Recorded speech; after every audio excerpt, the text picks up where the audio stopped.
Zootopia? No, it's Funtopia. 안녕하세요. 펀한 나라 제니퍼의 펀토피아에 오신 여러분을 열렬히 환영합니다. 일상에 지친 여러분, 펀토피아에 오셔서 제니퍼의 즐거운 이야기로 재충전하시기를 바랄게요. 여러분, 니무롯에 대해서 생소한 분들도 많으시죠? 그런데 이 영상을 끝까지 보시면 여러분 주변에 니무롯의 영향이 도처에 깔려있다는 것에 놀라실 거예요. 니무롯은 성경에 나오는 인물로 인류 최초로 하나님을 반역한 사람이에요. 또 이스라엘 역사냐고요? 니무롯은 이스라엘 역사가 아니고 인류 전체의 공통 역사에 등장하는 인물입니다. 세계 최초의 국가인 이 바벨론을 세웠던 사람이었어요. 성경에서 최초의 인간은 아담이었지만 노아의 홍수 이후에 노아부터 다시 모든 인류가 나오잖아요. 니무롯은 바로 이 노아의 4대손이었습니다. 이 당시 인류에게는 노아의 홍수의 기억이 좀 남아있었죠. 그래서 사람들은 이게 두려워가지고 하나님을 감히 반역하지 못했어요. 그런데 이 니무롯이 이 금기를 깨버리고 하나님을 대놓고 반역하게 된 거예요. 인간들끼리 유토피아를 만들겠다라는 이 인본주의는 니무롯에서부터 출발하는 거죠. 어디 그뿐인가요? 니무롯의 아내 세미라미스로부터 여호와 신앙이 아닌 모든 다른 종교들이 시작되게 된 거예요. 그렇다면 니무롯에서부터 비로소 하나님을 반역하는 정치, 경제, 종교의 모든 기초가 시작되었다고 할 수 있죠. 이 영상을 끝까지 빠짐없이 보시면 성경이 말하는 이 세상 문화의 오리진을 확실히 아실 수 있으실 거예요. 시작에 앞서서 아직까지 펀토피아 구독자가 아닌 분께서는 구독 버튼 꾹 누르셔서 펀토피아로 어서 들어오세요. 좋아요와 알림은 사랑입니다. 뻔한 이야기, 유익한 이야기로 여러분의 피로를 싹 풀어드리겠습니다. 바로 시작할게요. 성경의 니무롯에 대한 기록은 그렇게 많지는 않아요. 창세기 10장에 다음과 같이 기록되어 있습니다. 구스가 또 니무롯을 낳았으니 그는 세상의 첫 용사라. 그가 여호와 앞에서 용감한 사냥꾼이 되었으므로 속담에 이르기를 아무는 여호와 앞에 니무롯같이 용감한 사냥꾼이로다 하더라. 그의 나라는 시날 땅의 바벨과 에렉과 야각과 갈레에서 시작되었으며 그가 그 땅에서 아수르로 나아가 니느웨와 르호보디일과 갈라와 및 니느웨와 갈라 사이에 레센을 건설하였더라. 여기서 여호와 앞에서란 말은 여호와를 대적하여 라고 볼 수 있거든요. 이를 통해서 니무롯은 첫째, 힘이 셌어요. 용사. 둘째는 여호와를 반역했고, 셋째는 사냥꾼이었고, 넷째는 대제국을 건설했다는 것을 알 수 있죠. 니무롯에 대한 앞으로의 여러 글들은 요세푸스를 비롯한 여러 자료들을 참고해서 말씀드릴게요. 성경 외에 이런 2차 자료들은 사실 성경보다 신뢰도는 낮은 편이기 때문에 이것을 감안해서 들어주시면 감사하겠습니다. 창세기를 보면은 홍수 이후에 노아의 방주는 아라랏산에 머물게 되었습니다. 여기서 아라랏산은 지금의 터키 지역으로 추정됩니다. 노아의 후손들은 이곳에 정착해서 농사를 짓게 된 거예요. 그 후에 노아가 죽고 노아의 후손들은 더 풍요로운 땅을 찾아서 동쪽으로 이주를 합니다. 이때 노아의 후손들을 이끌었던 지도자가 바로 노아의 4대 손이었던 오늘의 주인공 니무롯으로 보여집니다.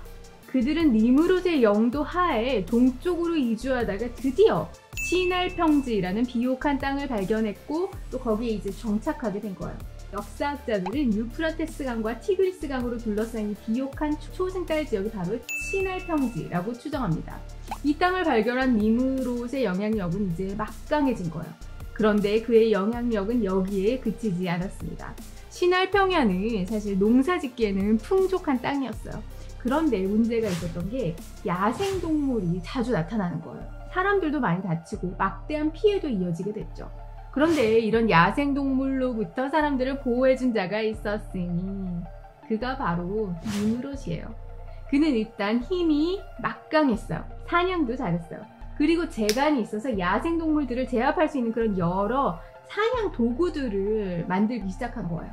그렇게 그에 의해서 야생동물의 피해가 현저히 줄어들자 사람들이 이제는 이야, 저 사람 정말 대단하구나. 니므롯 이렇게 그를 추앙하게 된 거예요.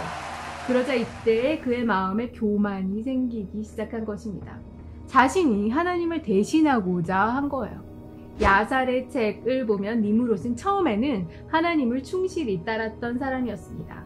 하지만 그를 점차 많은 사람들이 추앙하게 되니까 교만하게 된 거죠. 그리고 마침내 하나님을 반역하는 길로 돌아서게 되었습니다. 그는 국가를 건설해서 그들의 왕이 돼서 마음껏 권력을 누리고자 했어요. 그런데 당시 사람들은 뭘 기억하고 있다 그랬어요? 홍수. 그래서 하나님을 반역하기를 두려워한 거예요. 다시 만약에 또 홍수를 주면 어떡해요? 무서운 거잖아요. 그래서 니므롯은 인간들끼리 힘을 합치면 하나님을 이길 수 있어! 이렇게 설득했던 것으로 보여집니다.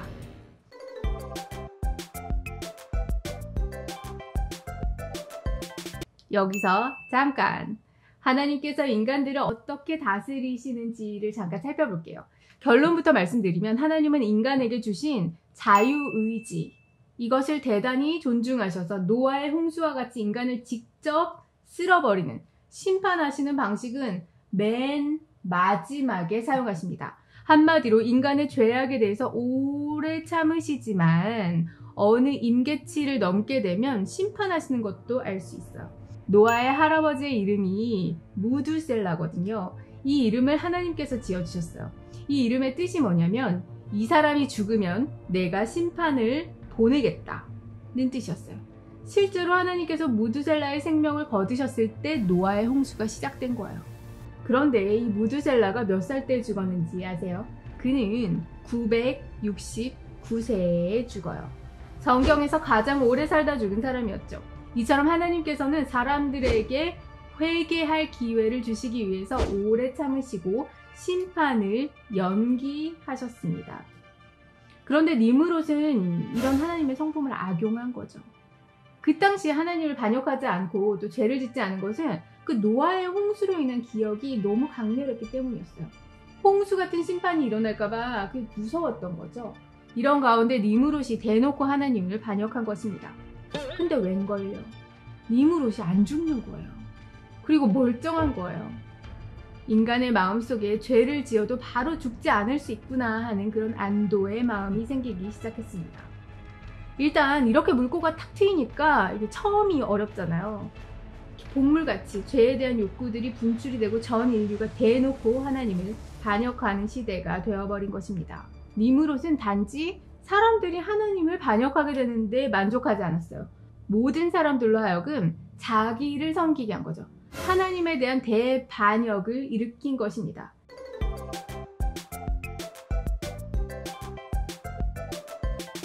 창세기 11장에는 하나님에 대한 반역인 바벨탑 사건이 기록되어 있는데 요세푸스는 이 바벨탑을 쌓도록 한 인물이 바로 오늘의 니므롯이었다고 지적합니다.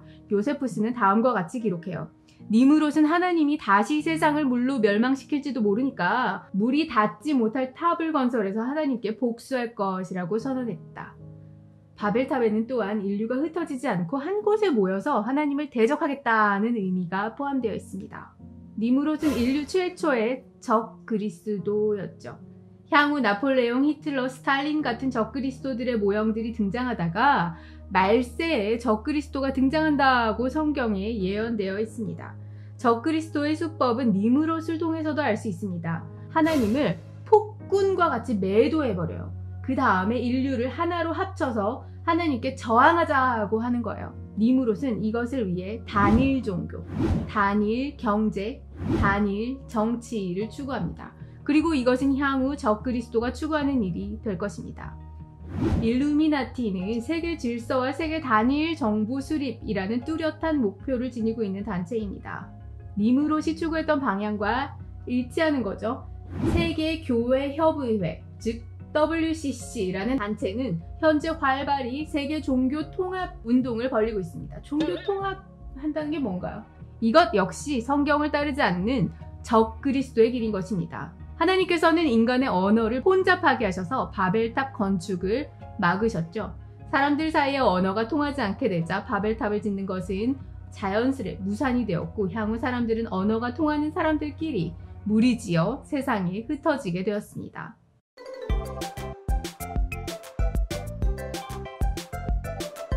니무롯의 부인은 세미라미스였어요. 니무롯이 죽으니까 세미라미스는 권력을 잡고 니무롯이 태양신이 되었다고 주장했어요. 그 후에 한 아들을 낳아서 담무스라고 이름을 짓고 그 아들이 이제 니무롯이 환생한 거라고 주장했어요. 남편이 죽었는데 어떻게 아들을 낳냐고요? 그건 저도 잘 모르겠어요. 하지만 세미라미스는 초자연적인 능력으로 아이가 생겼다고 사람들을 속였습니다. 그녀는 철저히 후에 있을 메시아 예수의 탄생을 모방하고자 했던 것입니다. 세미라미스는 하나님께서 메시아를 보내실 것이고 또 그 메시아가 여자의 후손으로 태어날 것을 알고 있었던 것입니다. 이 예언은 하나님께서 아담에게 주셨던 것이어서 당시 사람들은 다 기억하고 있었던 거예요. 훗날 예수 그리스도가 처녀 마리아의 몸에서 태어나서 이 예언이 성취되었습니다. 세미라미스는 이거를 흉내를 낸 거예요. 이것이 사탄의 전략이죠. 성경과 하나님의 능력을 그럴싸하게 모방하는 것입니다. 세미라미스에 의해서 바벨 종교가 완성됩니다. 여신인 세미라미스 그리고 주신인 니무롯의 환생인 아이 담무스를 섬기는 모자신을 지닌 종교였어요. 그들의 아이콘은 세미라미스가 담무스를 안고 있는 모습이었어요. 당시 나라는 하나였고 전 인류는 니무롯 그리고 세미라미스의 영향력 하에 있었습니다. 그리고 그 후에 언어 혼잡으로 인해서 인류가 전 세계로 흩어지게 되잖아요. 사람들이 흩어질 때 이 모자신의 아이콘을 가지고 전 세계에 흩어지게 되는 것입니다. 바벨탑은 무너졌지만 니무롯과 세미라미스가 만든 이 바벨 종교는 전 세계에 흩어져서 여러 이방 종교의 뿌리가 된 것입니다. 어머니 여신이 수메르 사람에게는 이난나로, 가나안 지역에서는 아스다롯으로, 고대 그리스 사람에게는 아프로디테로, 그 다음에 고대 로마 사람에게는 비너스로 불렸죠. 그리고 이집트에서는 어머니가 이시스로, 그리고 그 아들이 호로스로 불리우게 됩니다. 인도에서도 모자신이 등장하고 거의 모든 지역, 거의 모든 종교에 모자신이 침투해 들어갑니다.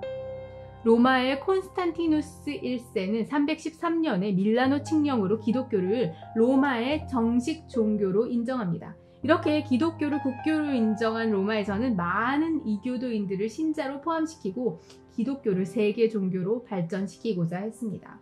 그런데 많은 이교도들이 어머니 여신 숭배에 대한 집착이 너무 강했던 거예요. 버릴 수가 없는 거예요, 그 어머니를. 이에 당시 로마 카톨릭 지도자들은 어머니 여신을 마리아라고 하는 이름으로 그리고 담무스를 예수로 대체시켜서 경배하도록 허락했던 것입니다.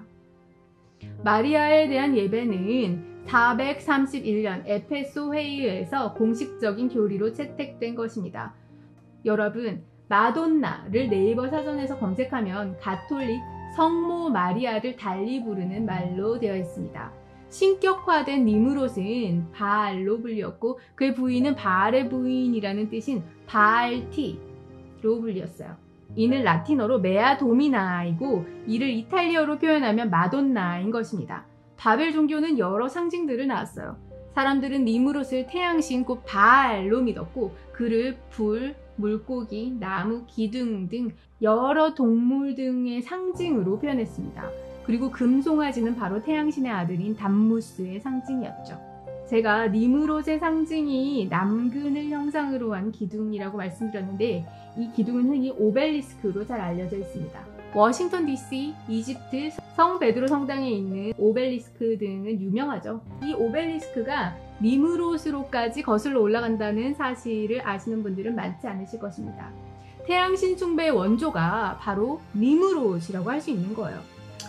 기독교를 국교로 받아들인 로마 제국은 가톨릭을 이방 종교까지 포용해서 세계 종교로 발전시키고자 했습니다. 이에 전 세계에서 광범위하게 행해지던 태양신 숭배가 가톨릭 내로 유입이 되는 것입니다. 태양신 숭배는 이집트에 가서 이집트 신인 이시리스 그리고 호로스를 낳으며 더욱 발전하게 됩니다. 여러분, 이러한 태양신 숭배가 북한에도 있는 것 아시죠? 북한에서는 김일성의 생일을 태양절이라고 하고 김일성 무덤이 있는 곳을 태양궁 궁전이라고 합니다. 태양이라고요.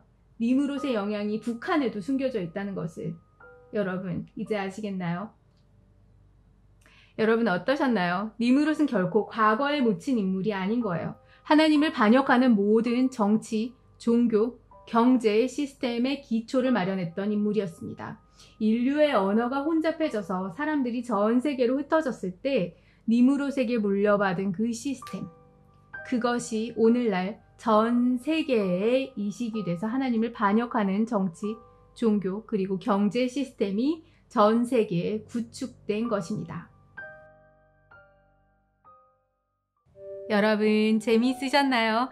지금까지 펀토피아의 제니퍼였습니다. 여러분 영상이 재미있거나 유익했다면 아래쪽에 있는 좋아요 그리고 구독과 알림 꼭 부탁드릴게요. 제니퍼의 펀토피아는 여러분의 의견으로 컨텐츠를 제작하고 있습니다. 펀토피아에서 다루었으면 하는 이야기를 댓글로 남겨주시면 여러분의 의견을 반영하고자 노력하겠습니다. 다음에는 더 재미있고 유익한 영상으로 찾아뵙겠습니다. 감사합니다. 여러분 안녕.